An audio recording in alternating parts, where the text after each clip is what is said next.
This ABC 15 Flash Briefing is sponsored by Sanderson Ford. Straight up. Hello, I'm Megan Thompson with your top stories from ABC15 Arizona. The investigation just beginning after a man was shot and killed by an officer in Phoenix. Police say a woman was home alone near 43rd Avenue and Cactus when police say she saw a man with a gun, a stranger, in her backyard. She called 911, but investigators say the man broke in. The woman on the phone with dispatchers were able to get outside safely. Officers surrounding the home say the man came outside holding a handgun and raised it. That's when an officer fired, killing the man. No officers were hurt in this. We're also tracking the latest on COVID-19 in Arizona. Sadly, our state passing a grim milestone. Our death toll reaching more than 14,000 lives lost since the pandemic began.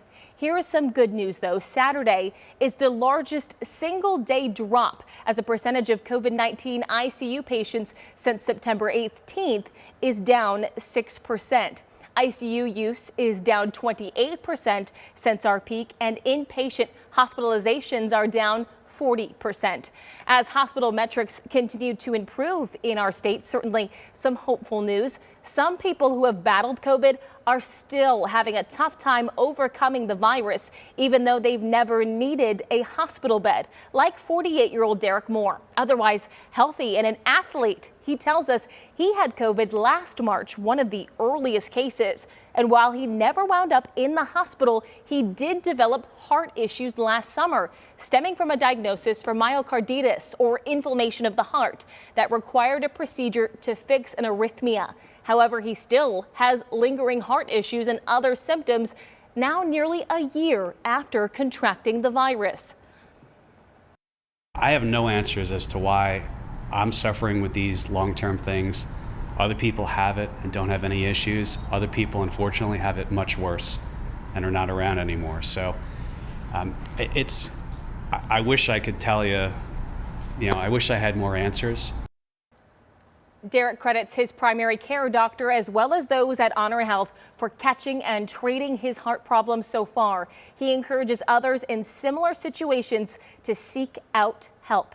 Moving across Arizona now, Amazon is working to increase access to health care for its employees, teaming up with provider Crossover Health for a pilot program here in the Valley, giving employees and their families easier access to health care through new 24-hour health centers in Maryvale, Tempe, and Tolleson. It's part of a plan to establish 20 centers around the country specifically for employees. In the Valley, that means more than 50,000 Amazon employees, including part-time and seasonal workers along with their families, will be eligible for care at these new centers. Arizona officials are hoping the rightful owners of $45 million in unclaimed property come forward.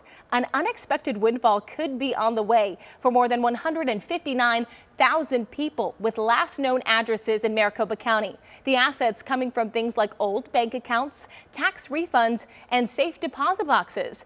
The State Department of Revenue says the largest single amount is nearly $600,000.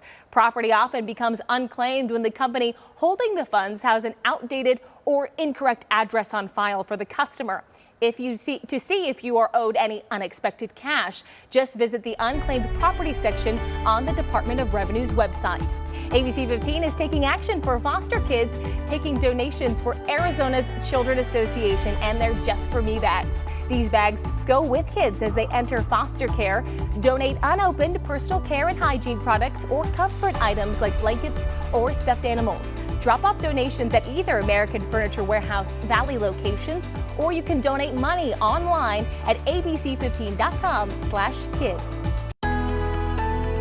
Tracking your most accurate forecast, I'm meteorologist Jorge Torres. What has been a pretty nice weekend will continue over the next several days, Sunday obviously through next week. Now we are anticipating a few passing mid to high clouds to wrap up the weekend, but no rain or snow in the forecast. Gorgeous conditions are in store for tomorrow. We're starting off with temperatures in the mid-40s at 6 a.m., climbing into the 60s by noon, and our highs once again in the low to mid-70s. Elsewhere across the Grand Canyon State, highs will be in the mid-50s there in Flagstaff and at the Grand Canyon along the rim, right around 60, and mid and upper 70s across the lower desert. So here is that 7-day forecast. 75 on Sunday, even warmer on Monday, but we're going to notice some increasing clouds later in the week, and temperatures will drop a few degrees, but not by much. We're going to stay in the mid-70s and lows in the upper 40s and lower 50s through next week. A rather pleasant 7-day forecast, but as of now, it just appeared that no rain or snow will be on the way for at least the next week. For the latest headlines, weather, and traffic, you could always log on to ABC15.com or download that free ABC15 mobile app. This ABC 15 Flash Briefing is sponsored by Sanderson Ford. Straight up.